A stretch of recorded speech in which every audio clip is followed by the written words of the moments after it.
기도하겠습니다. 좋으신 아버지 하나님, 오늘도 저희들에게 이 아침의 시간을 허락하여 주시고 깨어 주님의 말씀을 묵상할 수 있게 하시니 감사를 드립니다. 주님, 말씀을 통하여서 하나님의 때를 분별할 수 있는 지혜를 허락하여 주시고 그 지혜를 통해서 지금이 어느 때이며 우리가 어떤 것을 향해 깨어나야 할지를 알고 사는 사람들 되게 하여 주옵소서. 지금이야말로 주님의 부르심을 향해 힘차게 일어나 빛의 자녀로 하나님 나라의 새 역사를 향해 살아갈 때인 줄 믿습니다. 그러하오니 아버지 하나님, 성령으로 감화 감동하여 주시고 성령의 충만함 속에서 하나님께서 이끌어 가시는 새 역사, 사랑과 평화, 돌봄과 나눔의 세상을 향해 살아가는 우리 모두가 되게 하여 주옵소서. 그래서 주님의 역사 속에 주역되어 살아가는 우리 모두가 되게 하여 주옵소서. 우리 구주 예수 그리스도의 이름으로 기도드립니다. 아멘. 오늘 우리에게 주신 말씀은 사도행전 3장 1절에서 11절입니다. 오후 3시에 기도 시간이 되어서 베드로와 요한이 성전으로 올라가는데 나면서부터 못 걷는 사람을 사람들이 떠매고 왔다. 그들은 성전으로 들어가는 사람들에게 구걸하게 하려고 이 못 걷는 사람을 날마다 아름다운 문이라는 성전 문 곁에 앉혀 놓았다. 그는 베드로와 요한이 성전으로 들어가려는 것을 보고 구걸을 하였다. 베드로가 요한과 더불어 그를 눈여겨보고 그에게 말하였다. 우리를 보시오. 그 못 걷는 사람은 무엇을 얻으려고 하고 두 사람을 빤히 쳐다보았다. 베드로가 말하기를 은과 금은 내게 없으나 내게 있는 것을 그대에게 주니 나사렛 예수 그리스도의 이름으로 일어나 걸으시오 하고 그의 오른손을 잡아 일으켰다. 그는 즉시 다리와 발목에 힘을 얻어서 벌떡 일어나서 걸었다. 그는 걷기도 하고 뛰기도 하며 하나님을 찬양하면서 그들과 함께 성전으로 들어갔다.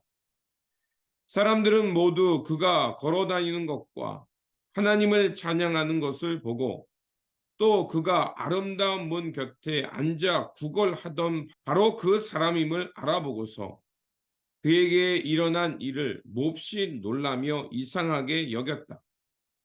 그 사람이 베드로와 요한 곁에 머물러 있는데 사람들이 모두 크게 놀라서 솔로몬 행각이라고 하는 곳으로 달려와서 그들에게로 모여들었다. 아멘. 오늘 본문 말씀은 이제 나면서부터 안진뱅이를 베드로와 요한이 일으키는 사건의 말씀이고 그리고 베드로와 요한을 향해 사람들이 몰려오자 베드로가 두 번째로 다시 한번 설교하는 말씀입니다. 유대인들은 하루 3번 정해진 시간에 성전에 나아가서 기도했습니다. 베드로와 요한도 그 전통에 따라서 오전 9시, 12시 그리고 오후 3시에 기도하러 성전으로 올라갔습니다. 사람들은 국어를 잘할 수 있는 장소를 알았던 거예요. 거기가 어디였냐면 이제 성전 미문이라는 그 아름다운 문이라는 그곳에 날 때부터 걷지 못하는 이 사람을 그 성전 미문 앞에 내려놓았습니다. 사람이 장애를 입은 사람들에게 할 수 있는 역할은 그를 데려다가 성전 문 앞에 내려놓는 것까지라는 것입니다. 가장 거룩하고 아름다운 문, 성전 미문에 그가 앉아 있었지만 그는 그 성전에서 가장 소외된 사람이었던 것입니다. 겉으로는 아름다운 문을 드러내는 성전이었지만 이 사건이 말하는 것은 그 가난하고 소외된 이들을 향해 아무것도 할 수 없는 그 건물의 성전임을 오늘 우리에게 말해주고 있습니다. 그리고 이렇게 그 성전 미문에 앉아있는 그 사람과 그 유대 전통에 따라서 기도하러 갔던 베드로와 요한이 만나게 됩니다. 그리고 이 요한과 베드로와 그 안진뱅이가 만나는 이 사건을 통해서 이 세상 가장 어두움에 있던 사람이 하나님의 빛을 경험하게 되고, 그리고 예수 그리스도의 복음을 통해서 정말 이 세상이 줄 수 없는 하나님의 구원을 맛보게 됩니다. 6절은 그래서 이렇게 말합니다. 베드로가 말하기를 은과 금은 내게 없으나 내게 있는 것을 그대에게 주니 나사렛 예수 그리스도의 이름으로 일어나 걸으십시오. 말뿐만이 아닙니다. 그렇게 예수 그리스도의 복음을 그에게 넣었을 뿐만 아니라 그의 오른손을 잡아서 일으켰습니다. 그랬더니 어떤 일이 일어났는지 보십시오. 8절입니다. 벌떡 일어나서 걸었다. 그는 걷기도 하고 뛰기도 하며 하나님을 찬양하며 그들과 함께 성전으로 들어갔다. 여러분, 이 동사들을 주목해 보시기 바랍니다. 그는 복음이 들어가자 벌떡 일어나서 걸었습니다. 그리고 걷기뿐만이 아니라 뛰기도 했고 하나님을 찬양했고, 그리고 결정적으로 그는 성전 미문 밖에서 서성이는 존재가 아니라 이제 성전으로 들어가는 사람, 하나님의 구원의 은총에 포함되는 사람, 그리스도의 공동체에 소속되는 사람으로 변화되었던 것입니다. 날 때부터 걷지 못하여 하나님의 그 구원의 밖에 있는 존재라고 낙인 찍혔던 그 사람이, 그는 뛰며 걸으며 하나님을 찬양하며 하나님의 거룩한 백성이 되는 은총을 예수 그리스도를 통해 입게 된 것입니다. 유대인의 전통 속에 장애를 입었다는 것은 부정한 사람이었습니다. 그는 날 때부터 죄인이라는 낙인을 찍히며 사는 수밖에 없는 사람이었습니다. 그런데 그는 예수 그리스도를 통해 구원의 빛을 보았고요. 그리고 그 빛을 통해 하나님의 백성이 되었던 것입니다.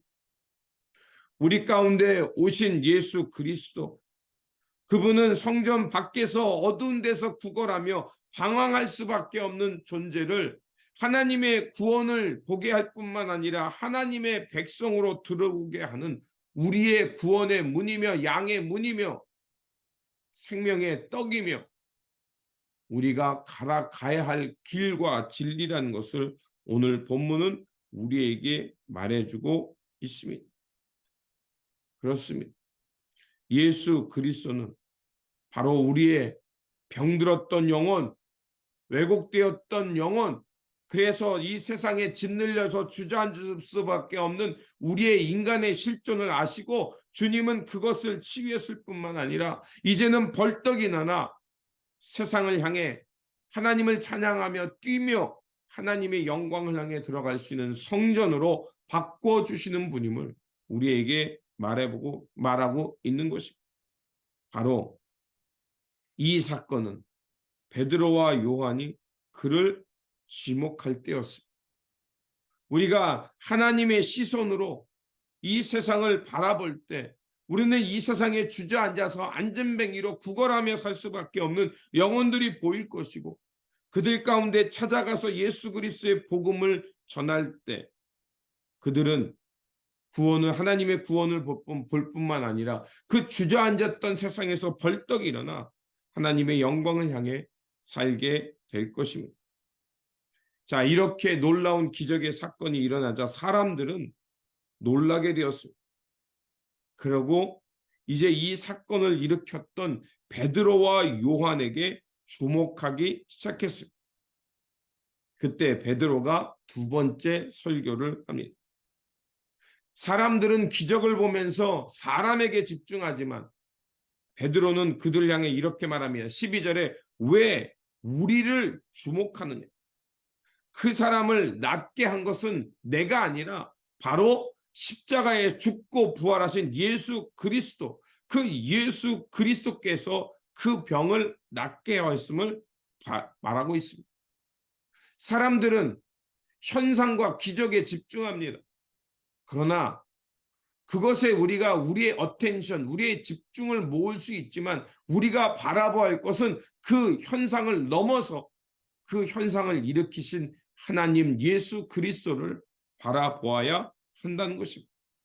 그 예수님은 이 세상을 향해 기꺼이 십자가를 지셨고, 그리고 기꺼이 그 자리가 죽음의 자리일 따라 주님은 믿음으로 걸어가셨을 뿐만 아니라 하나님은 그 예수 그리스도의 믿음을 의로 여기셔서 그 죽음의 사슬에서 구원하여 나에서 인류의 대제사장, 영원한 대속물, 하나님의 구원에 이르는 문과 길이 되게 하셨습니다.